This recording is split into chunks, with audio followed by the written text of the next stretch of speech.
y hacer frente a los antiguos partidos tradicionales de siempre. Y ahí fue donde hizo clic con el actual gobernador, ¿no?, de La Paz. Bueno, así es. Bien, presentamos a nuestro siguiente invitado. Estamos con el actual diputado también, Carlos Alarcón, quien se postula como segundo plurinacional por La Paz, con la alianza Unidad, que postula Samuel Doria Medina. Un gusto, Carlos, bienvenido. Bienvenido, muy buenos días. El gusto es mío, Marcelo, Gabriela, y un cordial saludo a toda la audiencia del programa. Qué gusto tenerte. ¿Eh? Bienvenido. Sí. ¿Cómo anda la campaña? Bien, yo te diría que el binomio, encabezado por Samuel, ha estado muy activo. Ha recorrido varias veces todos los departamentos, ciudades capitales, ciudades intermedias, también rurales. Ha estado hasta en el Chapare, ¿no?, que dicen que es la zona prohibida y que nadie puede entrar sin correr en riesgo, pero bueno, él ha estado también ahí. Ya estamos en los últimos cierres de la campaña. Nos toca mañana, a partir de la 1 de la charla, una marcha cultural interactiva. Estamos haciendo cierres de campaña atípicos, no los tradicionales, ¿no?, con grupos, con mucha, digamos, fanfardia o parafernalia, sino más con una interacción con los ciudadanos. Bien. Y ya el miércoles terminando en la Ciudad del Alto, y después acatar el silencio electoral a partir del día jueves hasta las 6 de la tarde del domingo. Ahora, de hecho, ¿qué va a pasar mañana nos puedes contar un poco qué va a pasar mañana y el miércoles con los cierres aquí en La Paz? Claro, ¿cómo va a manejarse el calendario, digamos, de ustedes? Claro, está previsto, como les explicaba, en la mañana a partir de la 1 de la tarde, ¿no?, esta marcha cultural interactiva de cierre de campaña en la ciudad de La Paz, comenzando en la zona del cementerio. Después, el miércoles, se terminaría con un acto central en la ciudad del Alto. Un acto central. Un acto, ¿no?, que están organizando. Hay un evento, no va a ser una marcha, eso probablemente va a ser más bien un evento de cierre de campaña en el Alto. Llama la atención, ¿no?, evidentemente, que para su cierre, digamos, de campaña no lo hagan con el tema que generalmente lo hacen con músicos y con un montón de situaciones para que la gente se divierta un poco más, sino están abocados más a cerrar y hacer algo directamente con el ciudadano boliviano. ¿Por qué han optado por esta opción? Una, porque el tema de las nuevas formas, digamos, que van evolucionando también en la política, hay mayor expectativa de los ciudadanos en no los cierres de campaña tradicionales, ¿no?, donde ellos son pasivos, digamos, y solamente los candidatos o los militantes son los activos. Acá se trata de hacer más bien un estilo que sea interactivo con ciudadanía. Por ejemplo, ayer hemos estado en el cierre de campaña de Alejandro Reyes en la circunscripción 7. Entonces se han instalado centros de atención a los ciudadanos que iban y que querían hacer ver a sus perritos. Habían veterinarias que estaban ahí, ¿no?, disponibles para dar ese servicio. Había también consulta legal gratuita, había atención básica de la presión, de temas básicos de salud, y tratar de compartir un poco con la gente todo ese tipo de preocupaciones que hacen después a nuestro plan de gobierno soluciones, y que tiene que ver con eso. Y el otro tema, el tema de la austeridad, en el momento económico más crítico de Bolivia, desde la estabilidad económica que se recuperó con la democracia, ¿no?, sobre todo con el gobierno de Víctor Paz Estenssoro, que logramos como un gran patrimonio nacional la estabilidad económica, ¿no?, y que el MAS la ha rifado con esta gran estafa histórica de estos dos gobiernos que en 20 años nos están dejando un desastre el país, tanto en el tema económico como en el tema institucional y democrático. Ahora, ¿cuál sería, digamos, la evaluación que tienen ustedes? Porque ya estamos casi en lo final, ya son 6 días que faltan para las elecciones generales. ¿Y cuál sería la evaluación respecto al accionar de ustedes como partido político con el ciudadano boliviano? Y según ustedes, ¿cómo han visto que el ciudadano como tal los estaría evaluando a ustedes antes de las elecciones? Yo he estado, digamos, en la campaña más activa. Obviamente he estado en varias marchas en la ciudad de La Paz, desde las laderas, desde la Ceja del Alto hasta Sopocachi, Miraflores, en diferentes circunscripciones y lugares y aperturas de casa de campaña, y he notado personalmente una gran aceptación de los ciudadanos de todos los estratos y condiciones económicas, sociales, culturales, ¿no? El crisol de la nacionalidad, yo diría, está casi concentrado en su mayoría en la ciudad de La Paz, en el departamento de La Paz, no solo en la ciudad de La Paz. Y hemos visto que hay una gran aceptación de la Alianza Unidad, porque la representación que tenemos, yo creo que es una de las alianzas que es la más plural de todas, ¿no? En los componentes de las candidaturas, en la misma propuesta de soluciones y en el estilo de gobierno. La gente nos percibe que no vamos a estar empeñados en una polarización extrema, ¿no? En un lado o en el otro del escenario político para seguir repitiendo estos 20 años de veneno del odio, de la confrontación que nos ha inoculado el MAS y que ha sido una de las causas también de la crisis institucional, económica y democrática, ¿no? Entonces percibe que nosotros podemos ser un elemento de concertación, de consenso, de poder de una vez por todas concretar políticas de Estado para todos los bolivianos que estén por encima de las propias ideologías y de políticas coyunturales de gobierno. Por ejemplo, yo siempre digo, cuando tú avanzas en los derechos humanos, ¿eso es de derecha o es de izquierda? Cuando tú tienes una justicia decente, independiente, imparcial, ¿eso es de derecha o de izquierda? Cuando tú mantienes la estabilidad económica y frenas la inflación y vuelves a recuperar la economía como funcionaba antes de esta gran estafa histórica, ¿eso es de derecha o es de izquierda? No es de derecha ni de izquierda, es de todos los ciudadanos. O sea, los ciudadanos quieren la respuesta que necesitan, no en función al color político de los actores que están coyunturalmente en el gobierno o en el Estado.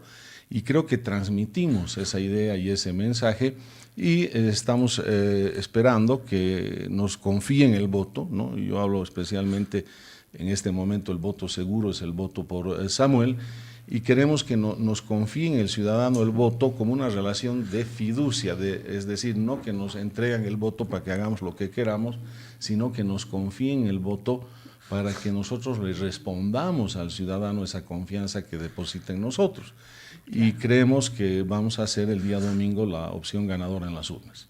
Ahora, justamente a eso quería referirme, Carlos. En el caso hipotético de que Alianza Unidad llegue al poder, ¿cuál va a ser la primera ficha que ustedes van a utilizar o que van a mover para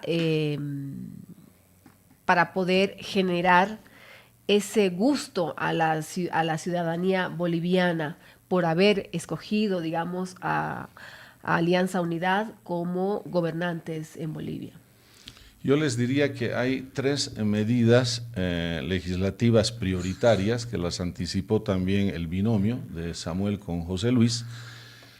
Una primera medida tiene que ver con una ley que autorice, en base a un artículo de la Constitución, al gobierno a adoptar todas aquellas medidas de emergencia económica que las ha explicado ampliamente tanto Samuel como José Luis Lupo, para revertir la situación más crítica que estamos viviendo en el ámbito de la economía, es decir, revertir la escasez de dólares, la escasez de combustibles, la subida inclemente de los precios, sobre todo de los productos básicos y de primera necesidad, un paquete de medidas económicas, de la subvención del diésel, por ejemplo, es un tema que también se lo ha anunciado porque esa es la sangría más grande que te genera el déficit público, que se vuelve incontrolable y como consecuencia de eso la inflación sube descontroladamente. Entonces es ese primer paquete de leyes o de una ley que autoriza que el gobierno tome esas medidas. Segundo, está el tema de las señales anticorrupción, que también tienen que ver con el ahorro del mal gasto en el dinero público. Esto tiene que ver donde en el presupuesto, que se lo tiene que aprobar justo en esa época, estás hablando de noviembre, fines de noviembre y diciembre, para que sea el presupuesto del año 2026, ya tiene que reflejar un recorte importante de todos los gastos innecesarios y suntuarios del Estado para que ese déficit fiscal que está bordeando y superando los 2 dígitos vaya disminuyendo rápidamente y puedas ir controlando mejor la situación económica.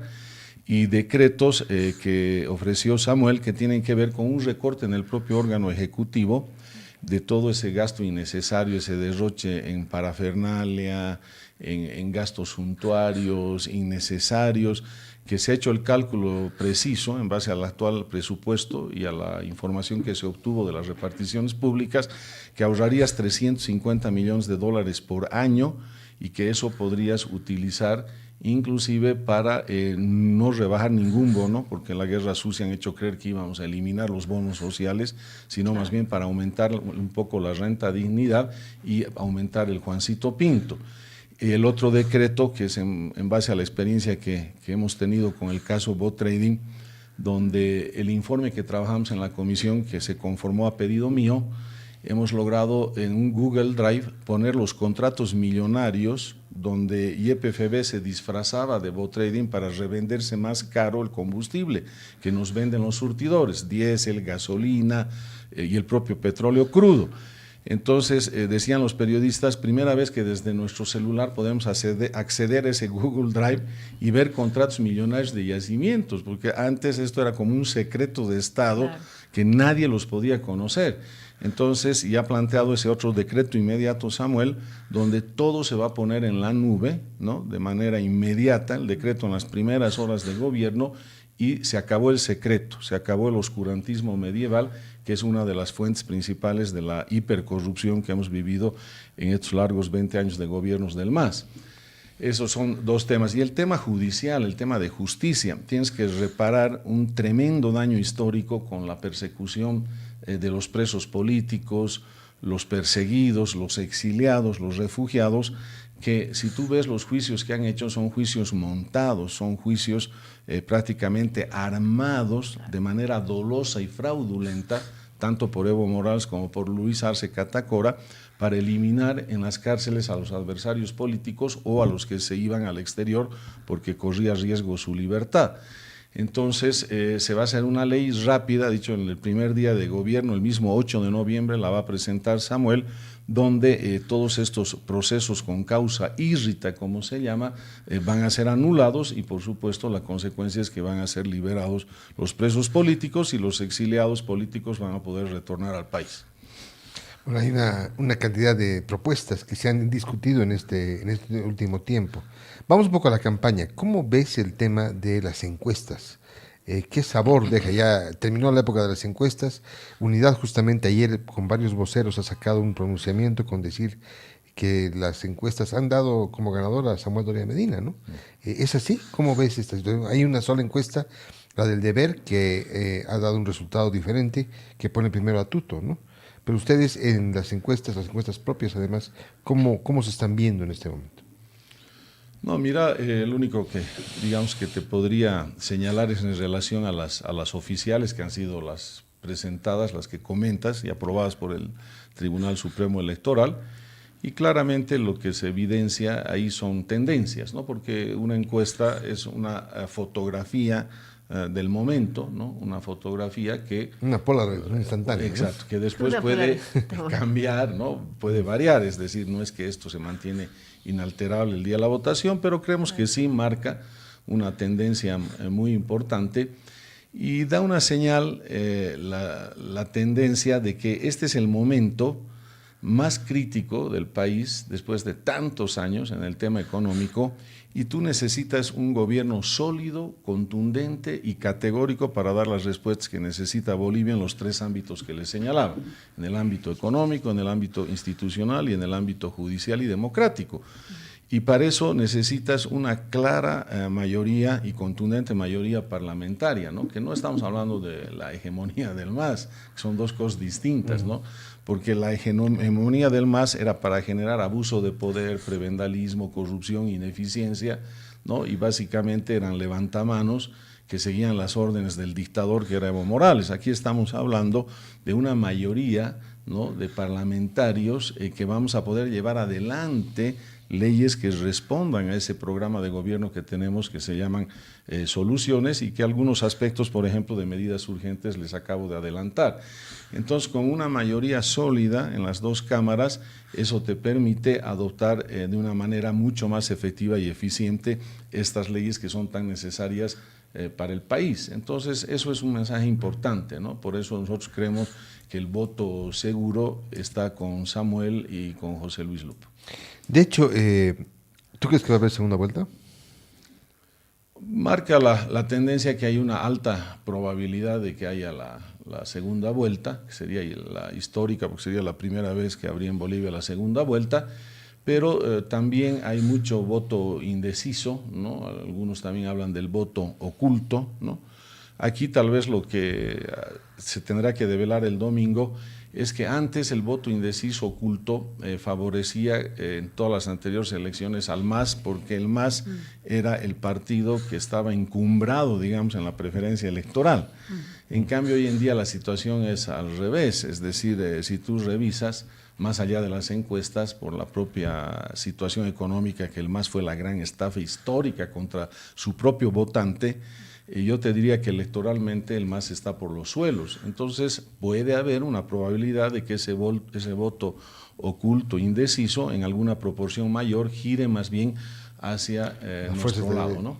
Hasta las fuerzas de derecha, entre comillas. Claro, ¿no? que son contrarias al MAS. Contrarias al MAS.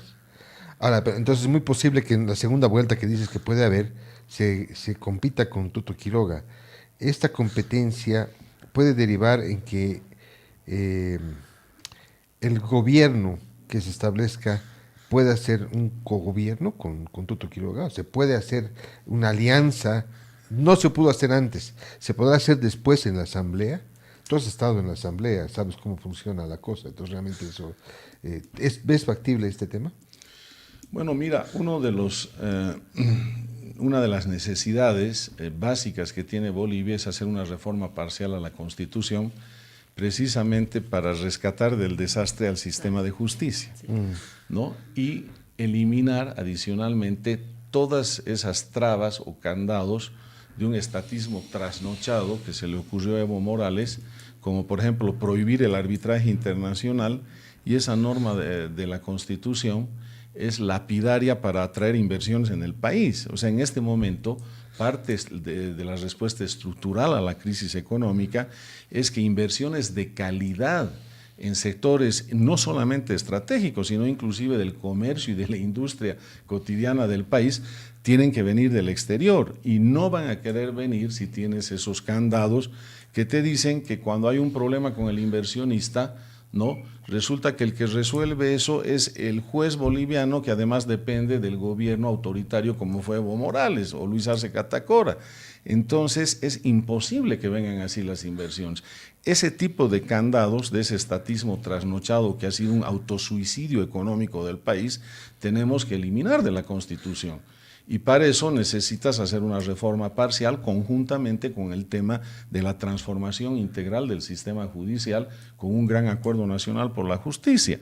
Entonces, para eso necesitas 2/3, porque el primer paso de esa reforma es una ley aprobada en el Pleno, no Cámara por separado, una ley en el Pleno de la Asamblea por 2/3 de votos que plantee la reforma al ciudadano que la tiene que aprobar o rechazar en referéndum.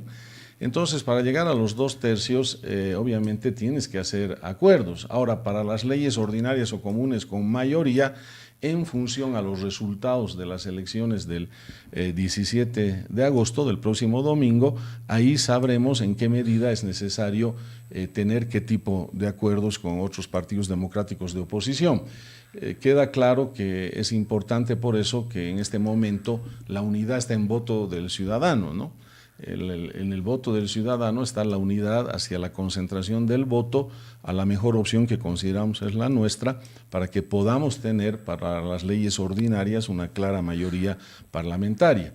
Pero de todas maneras, para el tema de la reforma a la Constitución, si es que lograríamos tener la mayoría clara, se va a necesitar hacer acuerdos por lo menos parlamentarios.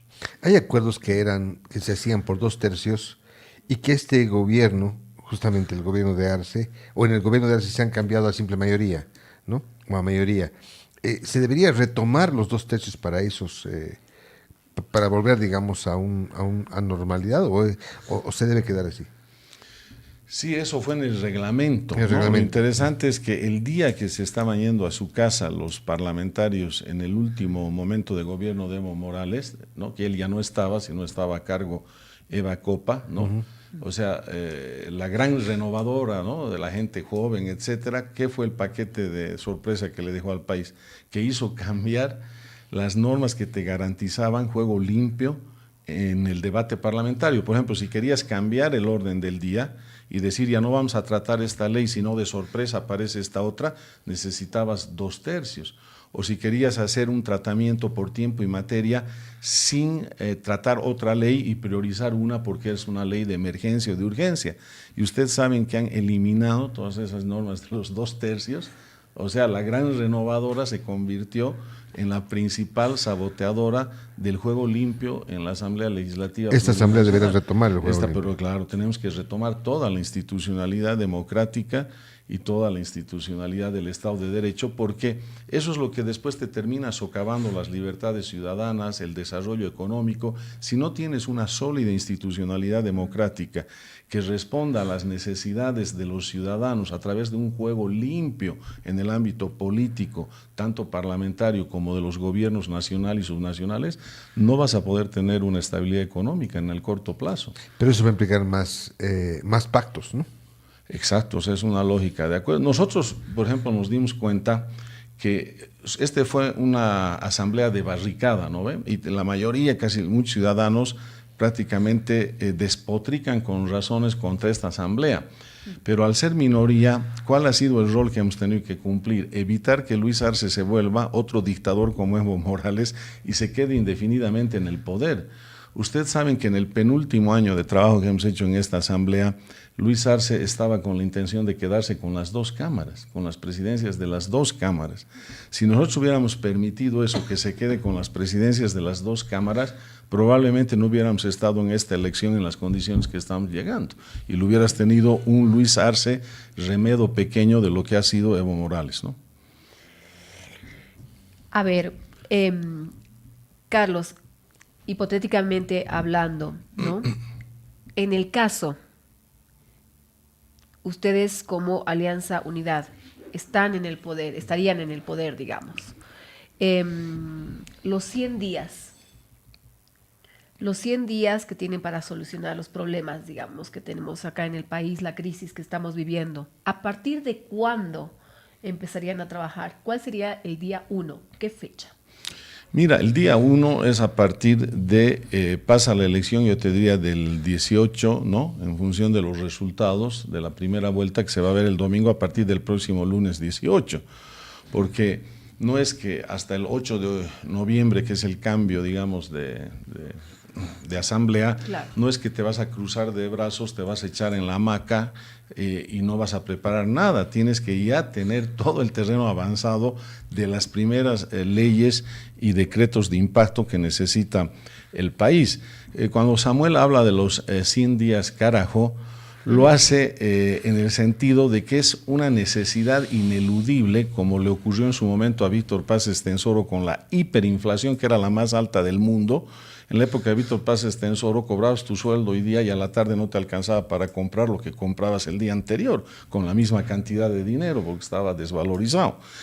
Entonces, se refiere a que puedes, como ocurrió en ese antecedente histórico en Bolivia, puedes sentar las bases de corregir primero los problemas estructurales de la economía, pero a la vez puedes tomar las medidas de emergencia económica que te permitan revertir rápidamente los indicadores más negativos con los cuales la gente está sufriendo a diario y está en un estado de incertidumbre y de angustia generalizado en todas las clases sociales, y los más pobres, obviamente, los más necesitados, los más perjudicados. Entonces, por eso necesitamos tener todo este andamiaje normativo, legislativo, jurídico, decretos, leyes, listas y preparadas para que el primer día de gobierno tengas ya las primeras señales claras de que no estás defraudando el voto que ha confiado en nosotros. Son las 9:37 a.m. Estamos con Carlos Alarcón, candidato a segundo diputado plurinominal por la Alianza Unidad que postula Samuel Doria Medina por la paz. Vamos a ir a un corte, Carlos. Volvemos enseguida, por favor. Son las 9 de la mañana, 47 minutos. Vamos.